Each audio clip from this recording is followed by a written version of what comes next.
KPK mengusut kasus dugaan korupsi di Kementerian Pertanian. Selesai menggeledah rumah dinas dan kantor Menteri Pertanian Syahrul Yassin Limpo. KPK menyebut diduga ada modus memaksa seseorang memberikan sesuatu dengan memanfaatkan kekuasaan.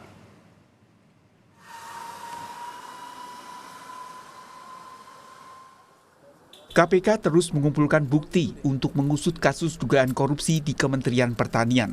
Rumah dinas Menteri Pertanian Syahrul Yassin Limpo digeledah penyidik KPK. Tak hanya itu, ruang kerja Menteri Pertanian di kantor Kementan tidak luput dari penggeledahan Kamis dan Jumat lalu. Dari hasil penggeledahan, KPK menyita uang tunai puluhan miliar rupiah, dokumen keuangan dan pembelian aset, serta 12 senjata api dari rumah dinas Menteri Pertanian. KPK telah menyerahkan 12 senjata api tersebut ke Polda Metro Jaya untuk diselidiki. Benar ya, KPK sudah berkoordinasi dengan Polda Metro Jaya dalam hal ini menerima titipan berupa temuan hasil penggeledahan oleh KPK yang kemudian diterima melalui Direktorat Intelkam. Tentunya nanti kita akan melakukan pendalaman. Jumlahnya secara kuantitas ada 12 ya.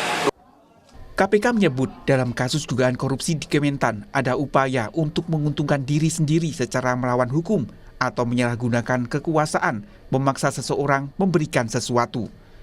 KPK menyatakan telah menetapkan tersangka korupsi di Kementan namun belum diumumkan ke publik. Sejauh ini yang sedang kami lakukan proses penyidikannya terkait dengan perkara ini adalah berkaitan dengan dugaan korupsi. Ini kalau dalam konstruksi bahasa hukumnya ya, dengan maksud menguntungkan diri sendiri atau orang lain secara melawan hukum, atau dengan menyalahgunakan kekuasaannya, memaksa seseorang memberikan sesuatu, begitu ya. Dalam proses penyidikan itu pasti kemudian ada pihak yang ditetapkan sebagai tersangka, begitu ya. Namun siapa tersangka atau para tersangka yang sudah ditetapkan tersebut pada saatnya nanti pasti kami akan umumkan secara resmi, begitu ya. Mantan penyidik KPK Yudi Purnomo mengatakan modus dalam kasus dugaan korupsi di Kementan adalah pemerasan. Yudi menyebut dari lokasi yang digeledah KPK bisa ditebak siapa yang jadi tersangka. Ini menurut saya adalah pemerasan. Dan ingat, ketika pemerasan yang kena adalah orang yang memeras. Ya, yang memberikan, ya itu dia tidak ada upaya atau daya dia untuk bisa melawan. Tentu dengan asas praduga tidak bersalah, kemudian memang belum diumumkan oleh KPK. Tetapi ketika sudah digeledah rumah dinasnya, gitu ya, sudah misalnya saya sudah menduga bahwa tersangkanya siapa gitu.